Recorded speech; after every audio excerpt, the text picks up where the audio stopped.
हैं आज के मुद्दे में हम उस मुद्दे से जिस पे आपकी बहुत कम नज़र होगी। अब तक बिल्कुल शायद बहुत से लोगों को उसके बारे में मालूम नहीं होगा। और साथ साथ में ये भी बताते चलें कि ये जो मामला है ये लगभग जम्मू कश्मीर क्या मुल्क क्या दुनिया क्या हर फर्द के साथ जुड़ा हुआ मामला है। यूजुअली घरों में लोग बीमार हो जाते हैं, यूजुअली कुछ ज़्यादा बीमार होते हैं, कुछ अस्पताल में दाखिल करना पड़ता है, कुछ लैब्स पे टेस्ट कराए जाते हैं। लेकिन उस दौरान जो टेस्ट कराए जाते हैं, जो दवाइयों जो ली जा मार्केट में, क्या उनका कोई रेट लिस्ट है, कोई कीमत मुकर्रर है? या आज तक बहुत से कम लोग जानते हैं। अक्सर लोगों के बारे में यही था कि कंपनी वाली ने दवाई लिखी है तो वो जितनी उसकी मर्ज़ी है वो दवाई उससे है। और अक्सर ये भी देखने को मिलता था कि जो कॉम्प्लिकेटेड बीमारियां होती हैं उनमें से पेशेंट्स को जब दवाई लानी पड़ती है तो वो मेडिकेट कहते हैं कि अमेरिका से लानी है, जर्मनी से लानी है, स्वीडन से लानी है, तो फिर उस हवाले से वो अपने निरखनामा तय करता था। तो यह ख़ास तौर पे जो कॉम्प्लिकेटेड इशूज़ हों, बड़े अल्लाह बचाए जो बड़ी बीमारियां होती हैं उन हवाले से। और फिर एक नया मामला सामने आया है, आज पता चला है, बहुत से कम लोगों को पता होगा कि नेशनल फार्मास्यूटिकल प्राइसिंग अथॉरिटी भी है। और नेशनल फार्मास्यूटिकल प्राइसिंग अथॉरिटी ने एक मामला श्रीनगर में दर्ज किया है। 20 के करीब कंपनियों को अद्वियात जो हैं वो महंगे दामों फरोख्त करने की पादाश में उनसे दवाइयाँ ज़ब्त 20 के करीब हैं। और ये मामला जो है, क्योंकि यूजुअली जब आप कहीं मार्केट में जाते हैं, आपको सर दर्द है तो आपको पैरास्टामॉल ख़रीदना होगा, जो पैरास्टामॉल साल्ट होता है वो ख़रीदना होगा। तो उस पैरास्टामॉल साल्ट के बहुत से नाम है, कोई कलकवाल, कोई जड़पाल, कोई एक्सपाल, कोई वाईपाल के नाम से कंपनी बनाती है। तो हर किसी ने अपने अपने दाम रखे। साल्ट वही होता है लेकिन उनके दाम बहुत महंगे होते हैं। और फिर अब लैब जाना पड़ेगा तो लैब का भी हाल यही होता है। आपको टेस्ट कराना है, यूरिन टेस्ट कराना है, ब्लड सैंपलिंग कराना है, कोई भी टेस्ट कराना है, तो हर किसी ने अपने अपने दाम रखे अलग अलग से।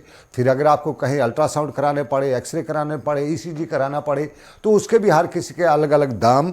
और फिर सबसे बड़ा टेस्ट और लेके डायग्नोस्टिक के मामला में जो बड़ा सबसे बड़ा अलमिया है, जो टेस्ट कराए जाते हैं तो डॉक्टर साहब की मर्ज़ी होती है कौन कहाँ से, किसी भी लैब से आप करा लें वो आपको फिक्स कर देता है कि नहीं ये इस लैब के टेस्ट नहीं चलेंगे उस। और मरता क्या न करता, एक आम आदमी बहुत परेशान रह जाता है और फिर उसको वही करना पड़ता है जो वो कराए जाते हैं। तो यही मुद्दा हमारा आज का। और आज के इस मुद्दे में हमने ख़ास मेहमानों को दावत दी है। सबसे पहले हमारे साथ मीर हिलाल हांजूरी श्रीनगर से ज्वाइन करेंगे। मीर हिलाल हांजूरी आज श्रीनगर में थे और मजबूरी के हाल में भी थे। रऊफ़ रंगरेज़ भी मुझे श्रीनगर से ज्वाइन करेंगे। रऊफ़ रंगरेज़ प्रेसिडेंट कश्मीर फर्म जो है प्राइवेट डायग्नोस्टिक सेंटर्स के प्रेसिडेंट हैं। मेरे साथ निगत इंद्राबी भी ज्वाइन करेंगी, वो कंट्रोलर डिप्टी डायरेक्टर हैं, डिप्टी ड्रग कंट्रोलर हैं कश्मीर की, वो मुझे ज्वाइन करेंगी। और हमने अरशद दर से भी बात की है, वो भी हमें ज्वाइन कर। लेकिन सबसे पहले मीर हिलाल हांजूरी, बहुत बहुत शुक्रिया। हिलाल, आज आप श्रीनगर के मुख्तलिफ अस्पतालों में थे, मजबूरी थी आपको जाने का था, कैसा तजुर्बा रहा? कौन सी दवाई क्या उसी दाम पे मिली? टेस्ट वगैरह जो आपने कराए उनका क्या हाल अहवाल था? कितने महंगे थे बाजार से? क्या कुछ आपने अखज़ किया?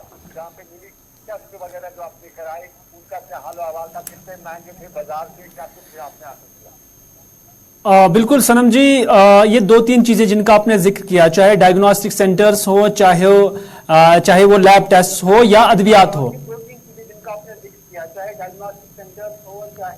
थोड़ा तो सनम जी कहना चाहूंगा कि ये जो सारी चीजें हैं इसमें खासतौर पर एक चीज नजर आई है कि यहाँ कोई पैमाना नहीं है। यानी अगर एक जगह से आप कोई दवाई लेंगे तो दूसरी जगह से उसी साल्ट में दूसरी दवाई आपको उससे कम दाम में मिलेगी या तीसरी दुकान में उससे ज्यादा दाम में मिलेगी। यानी एक पैरास्टामॉल के लिए एक कोई वाहिद रेट कार्ड नहीं है। इसी तरह से अगर हम टेस्ट करेंगे, जो भी कोई लेबोरेटरी टेस्ट करना है, मैंने खुद टेस्ट किए हैं। एक जगह पे मैंने टेस्ट किया है, 600 रुपए में मुझे 3 टेस्ट आए हैं, जिसमें लिपिड प्रोफाइल है, जिसमें HbA1c जो शुगर की 3 महीने की टेस्ट है और उसके साथ साथ फास्टिंग टेस्ट है। 600 रुपए मैंने एक जगह पे अदा किया और दूसरी लैब पे क्रॉस चेक करने के लिए, अपना टेस्ट एग्जामिन करने के लिए, फिर जब दूसरी लैब पे गया तो वहां पे मुझे 840 रुपए देने पड़े और रिसिप्ट मेरे पास है। तो आप अंदाजा कर सकते हैं कि 250 रुपए का फर्क लैब टू लैब है। टेस्ट सेम है, टेस्ट वही है, हालांकि रिजल्ट में भी कोई फर्क नहीं है। जो एक लैब ने रिजल्ट दिखाया वही रिजल्ट दूसरी लैब ने भी दिखाया। लेकिन मेरा सवाल यह है कि एक लैब जब ये सारी चीजें 600 रुपए में कर सकती है, तो दूसरी लैब 850 रुपए में क्यों कर सकती है? इसके लिए सरकार के पास कोई पैमाना क्यों नहीं है, कोई रेट कार्ड क्यों नहीं? जब आप चावल, आटे की दाल के लिए, अंडे के लिए आपने रेट मुकर्रर किए, तो इस टेस्ट के लिए क्यों नहीं है? रूप रंगरेज साहब इस वक्त हमारे साथ है, इनके साथ भी हमने लास्ट टाइम भी ये मामला उठाया है। हालांकि इनका भी ये कहना है कि ये चाहते हैं कि रेट कोई फिक्स हो जाए, लेकिन सरकार इसमें क्यों लैतोलैल से काम कर रही है? सरकार इस पे क्यों कोई रेट फिक्स नहीं कर रही है? ये सवाल जो है ये अभी हमारे जहनों के अंदर ही है, लेकिन जवाब नहीं मिल रहा है। लोग इससे काफी परेशान हैं। हिलाल अरशद डार साहब जो प्रेसिडेंट फार्मा एसोसिएशन है वो भी हमारे साथ मौजूद हैं। वो फार्मेसी के रिलेटेड जो मामला हैं ये भी हम उनसे उठाएंगे, लेकिन सबसे पहले मेरे पास रूफ रंगरेज साहब, आपने हिलाल की बात सुनी। वही टेस्ट एक लैब में 600 रुपए और दूसरे में 840 रुपए। ये लिपिड प्रोफाइल या ब्लड शुगर रूटीन हर किसी को ये कराना पड़ता है। अगर 250 रुपए का फर्क है तो या तो वो लैब का वहां पे फर्क का वजह, या तो हिलाल वहां से वहां तक जाते हुए ज्यादा बीमार हो गया तो ज्यादा टेस्ट पड़े महंगा हो गया, या कहीं ना कहीं वो लैब वाले ने टाई सूट ज्यादा महंगा पहना होगा, वही फर्क है, या कोई और बड़ा फर्क है इसमें? सबसे पहले मैं गुलिस्तान न्यूज़ समिति आपका, हिलाल साहब आपका तहे दिल से शुक्रिया अदा करता हूं कि आज आपने मुझे बोलने का मौका दिया, हम अपनी बात व्यूअर्स तक रख सके, जो आम आदमी है मैं अपनी बात उन तक पहुंचा सकूं। देखिए, ये जो रेट लिस्ट की बात है ये हम अभी एक डेकेड से बोल रहे हैं कि हमारे लिए एक रेट लिस्ट फ्रेम किया जाए। सरकार को हम बोल रहे हैं कि एक रेट लिस्ट फ्रेम कर दीजिए, चाहे सोशल मीडिया हो, चाहे इलेक्ट्रॉनिक मीडिया हो, कोई भी प्लेटफॉर्म हो। मैंने हर बारी बोला है कि ये जो पेशेंट और डायग्नोस्टिक सेंटर्स के बीच में जो ये परेशानी है रेट्स को लेकर, जैसे अभी लाल साहब ने बोला कि लिपिड प्रोफाइल उन्होंने कराया, HbA1c कराया, वहां पे 600 रुपए देने पड़े और दूसरी जगह 850 देने पड़े, लेकिन इसका जिम्मेदार कौन है? इसका जिम्मेदार हम नहीं है सर। हमने अगर आप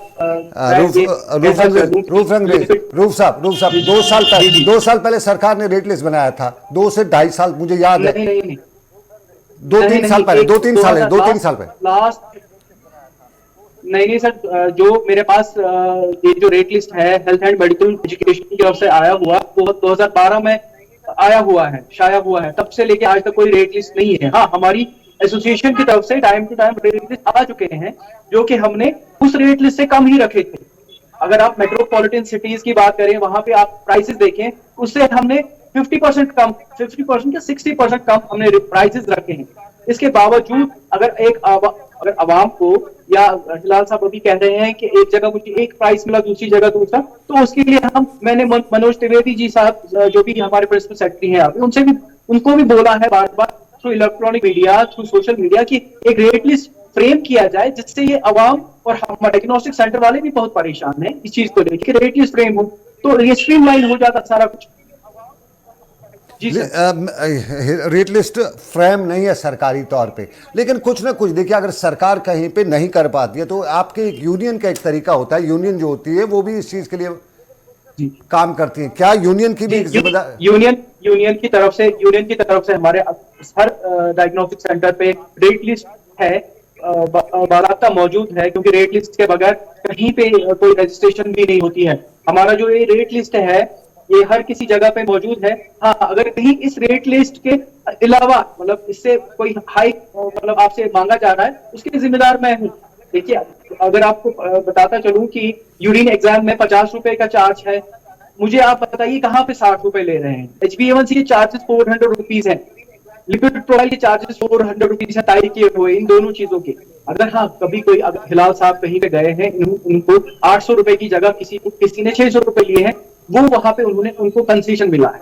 रही एक बात, दूसरी बात जो आप लोग अभी परेशान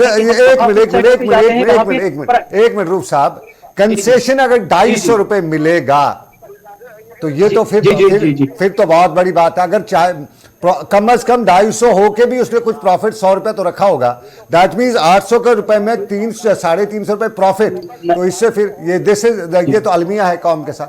मैं ये भी क्लियर करूंगा, आप सुनिए मेरी बात, मैं सर यही भी क्लियर करूंगा कि अभी हमारे यहाँ पे हमारे श्रीनगर की बात अगर हम करें, बहुत सारे सेंटर्स ऐसे हैं जो ट्रस्ट चला रहे हैं, जो जिनका मतलब ट्रस्ट मतलब ये जो है डायग्नोस्टिक सेंटर्स हैं, जो कि हाफ चार्ज पे अपना नो प्रॉफिट नो लॉस पे अपने फराइज अंजाम दे रहे हैं। अगर पेशेंट वहां पे चला जाता है जैसे किसी चीज का 100 रुपए किसी चीज का प्राइस है, वो वहां पे उसको 50 रुपीज में ये हिलाल क्रॉस करना चाहते हैं, नहीं, आपको हिलाल क्रॉस करना चाहते हैं, जी, जी, सुनिए हिलाल क्या बता रहे हैं।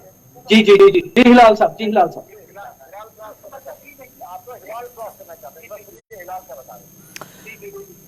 बिल्कुल बिल्कुल, मैं रूफ रंगरेज से भी ये कहना चाहूंगा कि एसोसिएशन की रेटें जो भी हों, लेकिन मेरे पास इस बात का भी सबूत है कि एक टेस्ट जो मैंने कराया है सीटी स्कैन, और ये मैंने 1500 रुपए में कराया है, जबकि श्रीनगर के करानगर इलाके के एक पॉश एरिया के अंदर जब मैं यही टेस्ट कराने के लिए गया सेम प्रिस्क्रिप्शन पे, तो वहां पे 3500 रुपीज मुझसे चार्ज किए गए। मैंने तो 2800 दिए। लेकिन जब मैंने दूसरी जगह पे वही टेस्ट किया, हालांकि मैंने फिर वहां के जो जिम्मेदारान हैं उनके साथ ये मामला उठाया भी था, तो उन्होंने कहा कि ये पॉश एरिया में है, तो आपने जहां पर किया होगा तो वहां के रेट्स और यहां के बिल्डिंग चार्जेस में, यहां के बिजली चार्जेस में, यहां के मार्केट चार्जेस में फर्क होते हैं।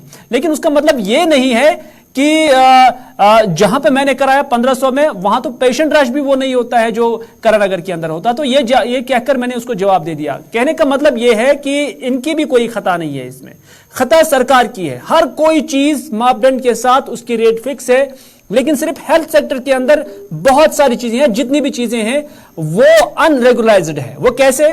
टेस्ट का कोई रेट फिक्स नहीं है। आपके जो यही सिटी स्कैन या इससे रिलेटेड जो भी कोई डायग्नोस्टिक सेंटर के साथ जो वाबस्तगी होगी, अगर वहां से कोई स्क्रीनिंग करनी होगी तो उसका कोई रेट फिक्स नहीं है। अद्वियात की कोई रेट फिक्स नहीं है। डॉक्टर की, अगर आप कोई किसी डॉक्टर को जाओगे प्राइवेट क्लिनिक पे, तो कोई 200 लेगा, कोई 100 लेगा, कोई 1000 भी चार्ज करता है, कोई फिक्सेशन नहीं है। तो इस वजह से आम लोगों को ज्यादा ज्यादा दो हाथों से लूटा जा रहा है। जिसकी जितनी ब्रांडिंग है डॉक्टर की, उतनी ज्यादा रेट जो है यहां पर वसूल की जाती है। तो इस तरह से एक वाहिद ये हेल्थ सेक्टर है जहां पर कोई रेट फिक्स नहीं है। हां, अंडे की रेट आपने फिक्स की है, नस्वार की रेट आपने फिक्स की होगी, लेकिन जो हेल्थ सेक्टर बहुत इंपॉर्टेंट सेक्टर है, जहां पर आम लोगों को, गरीब लोगों को जाना पड़ता है, यहां पर सब कुछ अनऑथराइज्ड चल रहा है। नतीजा यह है कि आम लोग इससे भुगत रहे हैं। मार्जिन सनम जी बहुत होता है, जैसा कि रूप साहब ने कहा कि जहां पे मैंने 600 की टेस्ट कराई है, हो सकता है 300 में ही दे सकता है। लेकिन मेरा कहने का मतलब यह है कि सरकार इस पे बैठती क्यों नहीं है, इसको एनालाइज क्यों नहीं करती है कि मिनिमम और मैक्सिमम रेट्स क्या रखी जाए, ताकि जो एक क्लिनिक होल्डर होगा या क्लिनिक का मालिक होगा और उसके साथ साथ चलाने वाला होगा और पेशेंट, दोनों को कोई मुश्किलात का सामना ना करना। मैं इसी मुद्दे पे हिलाल आना चाहूंगा, एक रजिस्ट्रेशन का मुद्दा भी है, उस पर भी बात करना चाहेंगे, लेकिन मेरे साथ इस वक्त अरशद डार साहब भी हैं। अरशद साहब, बहुत बहुत शुक्रिया, खुशामदीद आपका। वालेकुम सलाम वरहमतुल्लाहि व बरकातहू। मैं जरा आपसे जानना चाहूंगा अरशद साहब, मैं आपका पहले शुक्रिया अदा करना चाहता हूं कि आपने मुझे भी इस प्रोग्राम में शामिल किया है। अरशद साहब, जी जी जी, आप हमारे प्रोग्राम का कंसेप्ट अभी इस वक्त देख रहे होंगे। इस वक्त हम बात कर रहे हैं दवाइयों की, हम जो डायग्नोस्टिक सेंटर्स हैं, जो टेस्ट वगैरह हैं, उनकी बात कर रहे हैं। जरा आप मुझे बताइए, आपसे जानना चाहेंगे, क्या कोई सिस्टम है दवाइयों की कीमतों को रेगुलराइज करने का? फार्मास्यूटिकल प्राइसिंग अथॉरिटी का हमने सुना, पहली बार उनका नाम भी आया इससे पहले, तो क्या ये इस पे कोई कंट्रोलिंग अथॉरिटी है सरकार की तरफ से? और अगर सरकार की तरफ से नहीं है तो क्या आपकी एनजीओ, आपकी एसोसिएशन वगैरह कोई है जो इस दवाई की कीमत पे कंट्रोल करती है, या चलता रहता है सब अल्लाह भरोसे ही है? नहीं, ऐसी बात नहीं है, ऐसी बात नहीं है सनम साहब। पहले आदमी को ये पूरा देखना चाहिए। यहाँ पर गवर्नमेंट ऑफ इंडिया में एनपीपी है, नेशनल प्राइस जो अथॉरिटी है, जो भी कोई मेडिसिन होता है, इसमें प्राइस अथॉरिटी का जो प्राइस का कंट्रोल अथॉरिटी है वो मॉनिटर करती है, तो वो अप्रूव करके ही प्राइस होता है। दूसरी बात यह है कि कोई भी दवाई एमआरपी जो होता है उससे एक्सीड नहीं होता है। अगर आप किसी भी जगह दवाई ले लेंगे, वो एमआरपी से ज्यादा कोई नहीं बेच सकता है, क्योंकि इस पे एक एक्ट है, as per drug and cosmetic act है, इसमें है एमआरटीपी है, एक्ट है, ये नहीं बेच सकता है। एमआरपी तो हर एक मेडिसिन पर लगा है। अब क्या है कि एक मेडिसिन, कोई आदमी एमआरपी से कोई 10% डिस्काउंट देता है या 5% डिस्काउंट देता है, वो उसकी अपनी चॉइस है, लेकिन एज पर एमआरटीपी एक्ट वो एमआरपी से अलावा नहीं ले सकता है, एमआरपी से वो कम ले सकता है। रही दूसरी बात जो हिलाल साहब ने बताई कि एक दवाई साल्ट एक ही है, एक दवाई मिलती है 10 रुपए की और वही साल्ट मिलती है 15 रुपए की, ये तो एमआरटीपी है, ये तो प्राइसेस अथॉरिटी का ये है। उसमें हमारा कोई रोल नहीं है। ठीक है, वो प्राइसिंग अथॉरिटी वाले चेक करते हैं, वहां पर गवर्नमेंट ऑफ इंडिया चेक करती है, प्राइस यहाँ आता है बाज़ाब्ता, इसमें एक्ट है, ये कोई हेफाजत सिस्टम नहीं है। मेडिसिन में कोई हेफाजत सिस्टम नहीं है, मेडिसिन में कोई हेफाजत सिस्टम नहीं है, सारा कुछ प्राइसिंग अथॉरिटी करती है। जरा ये हिलाल साहब हाथ खड़ा करे थे, हिलाल साहब क्या बता रहे हैं आप? नहीं, मैं पहले बता दूंगा। और दूसरा यहाँ पर रिसेंटली यहाँ पर ये प्राइसिंग जो मॉनिटर जी बिल्कुल, इन्होंने खुद ही इसका जवाब दे दिया कि इसकी कोई दूसरी अथॉरिटी है देखने के लिए। मेरा सवाल एक है, क्योंकि आम लोग, गरीब लोग यहाँ पर रह रहे हैं, और जो लोग 500 रुपए दिन के कमाते हैं और उनको घर के 10 खर्चे पूरे करने होते हैं, जब उनको ये 10 रुपए की दवाई या 15 रुपए की दवाई, मेरे पास दवाई आती है, मैं बड़ी सबूत की और जिम्मेदारी के साथ ये कहता हूं कि एक दवाई जो म्यादे की है, लियोसर्पाइड, माफ कीजिएगा, रिबिपेरिजोल प्लस डेम्ब्रोडोन, उसका रेट 15 रुपए है, जबकि 110 रुपए उसका एमआरपी है। 15 रुपए एक मेडिकल शॉप वाले को वो दवाई मिलती है, जबकि दूसरे ब्रांड की वही दवाई 130 या 120 रुपए में मिलती है। मेरे कहने का मतलब ये है कि जब इसका प्रोडक्शन कॉस्ट 10 रुपए है, 10 रुपए से 12 रुपए जब इसका प्रोडक्शन कॉस्ट है, तो फिर 120 एमआरपी रखने की क्या जरूरत है? आखिर ये बोझ अवाम पर क्यों आप डाल रही हैं? कोई अथॉरिटी यहाँ पर क्यों नहीं है? मैंने किसी मखसूस इंसान को टारगेट नहीं किया है, बल्कि मैं कहता हूँ कि ओवरऑल गवर्नमेंट इसको देखती क्यों नहीं? अरशद साहब सुनिए। हिलाल साहब, आप मेरी बात मेरे ख्याल से समझे नहीं। मैं बोलता हूं कि नेशनल प्राइसिंग अथॉरिटी है, जो ये प्राइस जब भी होता है किसी प्रोडक्ट का, इसमें नेशनल प्राइसिंग अथॉरिटी है जो चेक करती है। ठीक है, हमने ये इशू गवर्नमेंट ऑफ इंडिया से ऑलरेडी उठाया है कि अगर कोई मेडिसिन उसका एमआरपी 100 रुपया है, सॉल्ट है, आप लेवोसल्फराइड ले लो, डोमप्रोजान ले लो, रेमिप्रोजान ले लो, कोई भी ले लो फॉर एग्जाम्पल। हम गवर्नमेंट ऑफ इंडिया से ये सवाल हमने किया है, नेशनल प्राइसिंग अथॉरिटी वालों से भी ये हमने उठाया ये मसला कि दूसरी कंपनी, यही अगर कोई कंपनी 10 रुपए का बेचती है, दूसरी कंपनी 20 रुपए का बेचती है, तो इसमें अगर नेशनल प्राइसिंग अथॉरिटी प्राइस एक ही रख रही है, तो वो तो उनका काम है, that is not our baby. हमारे जो गुड्स आते हैं, जो गुड्स आते हैं, उसमें एमआरपी एक्ट है, उसमें एमआरपी होता है। हम अगर एमआरपी से अलावा बेचेंगे, that is totally open. Arshad साहब, दो चीजें कश्मीर में हैं। एक तो है आम लोगों में एक कंसेप्ट है या नकली दवा, ये एक दैट्स अ क्राइम। मैं अर्शद साहब आपसे मुखातिब नहीं हूं, मैं इन जनरल बात कर रहा हूं कि अगर कोई दवाई 10.5 रुपए में या 11 रुपए या 15 रुपए में मिल सकती है, वो 150 में क्यों मिलेगी? वो 120 में इतना मार्जिन क्यों होगा? नहीं, वही तो है ना, वही तो मसला है ना। That pertains to government of India. अच्छा, एक्चुअली वो तो ये तो देखिए, ये तो हमारा जो हम इसमें काम करते हैं, हमारा तो इसमें कोई रोल है ही नहीं। हाँ, अब इसमें एक चीज है, आपको ये कंसेप्ट है, आप जेनरिक जो गुड्स है ना, जेनरिक जो आते हैं यहाँ पर, जेनरिक में एमआरपी होता है 100 रुपए, लेकिन वो बेचते हैं 20 रुपए का। That is generic, that is not ethical. नहीं, एक्चुअली उसमें प्रॉब्लम यह है कि आम आदमी को जेनरिक और दूसरे साल्ट में कोई पता नहीं होता, वो डिफरेंशिएट नहीं कर सकता है, उस बीच में वो मार खा जाता है। लेकिन जरा मैं वो बीच में वो मार खा जाता है। हाँ, उसको तो बेचारे को पता ही नहीं होता है जेनरिक क्या होता है, उसको तो डॉक्टर ने लिखा। सनम साहब, आप एब्सोल्युटली राइट, ठीक बोल रहे हैं। अगर आम आदमी पेंटाप लेने जाता है, उसको जेनरिक में मिलता है, वो 20 रुपए का लेता है। जब पेंटाप लेने जाता है तो उसको 100 रुपए मिलता है, वो बोलता है वो नकली है, ये असली है, क्योंकि वो बेचारा डिफरेंशिएट नहीं कर सकता है। एक लेमैन आदमी को कैसे आप कन्विंस कर सकते हो कि ये जेनरिक है, ये एथिकल ब्रांड में है? ये मैं जरा इसे रऊफ साहब, एक सवाल आपके लिए है। आपकी लेबोरेटरीज का इन दिनों फिलहाल बड़ी कंट्रोवर्सीज है, सरकार के सामने रजिस्ट्रेशन का मामला है। उस मामले को मैं एक साइड अभी रखता हूं, वो चूंकि कुछ है, एक बड़ा इंपॉर्टेंट इशू है। जब आप टेस्ट देते हैं तो इसमें गारंटी क्या है कि ये सही टेस्ट है? ये गारंटी मैं कैसे मानूं कि ये जो टेस्ट आपने किया? क्योंकि मैं जब डॉक्टर के पास जाता हूँ ना, डॉक्टर साहब कहता है हतक किससे करवाए, नहीं उसे नहीं, वो ठीक करवाता है। तो ये ठीक और ये गलत का फर्क जो है, ये मैं कैसे मान लूंगा, कैसे सही होगा?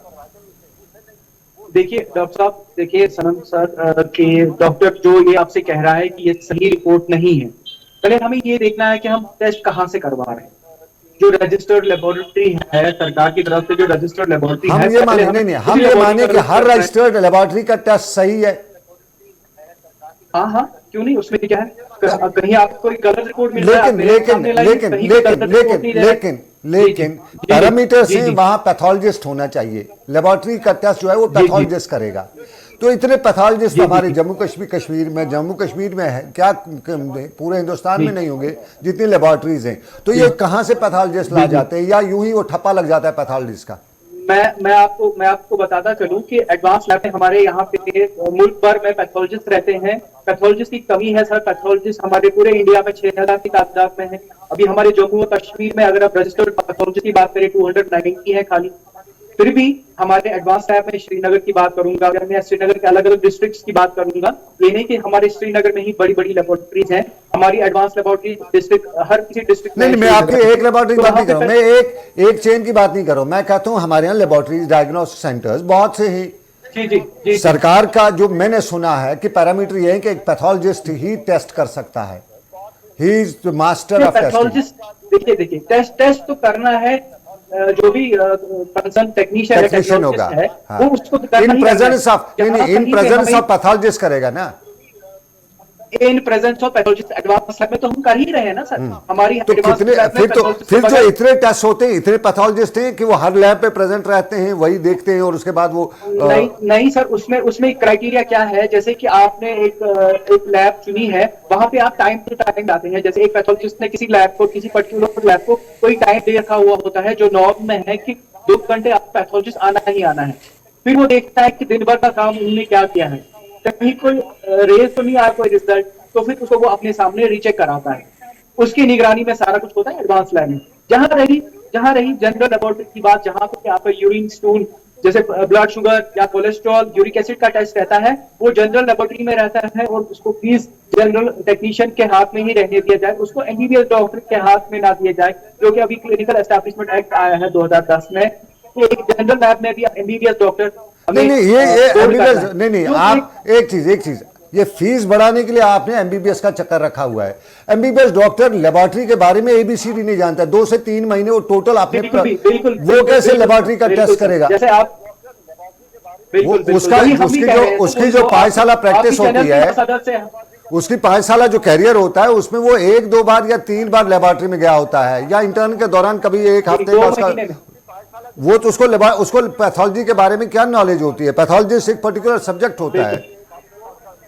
बिल्कुल जी, वही हम भी बार बार कह रहे हैं अथॉरिटी से कि आप देखिए कि ये मुल्क पूरे मुल्क में है, ये हमारे जम्मू एंड कश्मीर में नहीं है कि एमबीबीएस बोर्ड करना है जनरल लैब, ये पूरे मुल्क में है। अब इसमें उन्होंने जो गैजेट आया है उसमें इन्होंने ये बात रखी है सामने कि इससे हमें बेस्ट रिजल्ट्स मिलेंगे, बेस्ट पेशेंट केयर मिलेगा, बेस्ट रिजल्ट्स मिलेंगे। वो तो गवर्नमेंट में कुछ लोग बैठे होंगे उस टाइम कुछ उनके कोई डॉक्टर वगैरह बेकार बैठे होंगे। आप अगर साहब अगर आप देखें जम्मू कश्मीर में एक डॉक्टर, एक एमबीबीएस डॉक्टर 3,000 लोगों को देख रहा है। ये रेशियो है, एक डॉक्टर 3,000 लोगों को देख रहा है। फॉर फ्लंग एरियाज में तो कहीं एमबीबीएस डॉक्टर का नामो निशान भी नहीं है। अब मतलब यही बात लेके अगर हम एंगेज करें, आपके ये जो डॉक्टर्स हैं, मैं मुख्तसरन आपसे जानना चाहता हूं, पेशेंट्स को कौन देखेगा? हिलाल साहब, ये मुख्तसरन आपसे जानना चाहता हूँ रंगरेज साहब, लास्ट पे मैं जानना चाहूंगा, क्या हमें कोई होप है या आपका जो मामला है लैब वगैरह के, डायग्नोस्टिक, एक गरीब आदमी को, क्योंकि इस लेबोरेटरी में मजबूर जाता है, कोई शौक से नहीं जाता है, ये मजबूर आदमी जाता है, कोई होप है किसी तरह से इसको ठीक किया जा सकता है?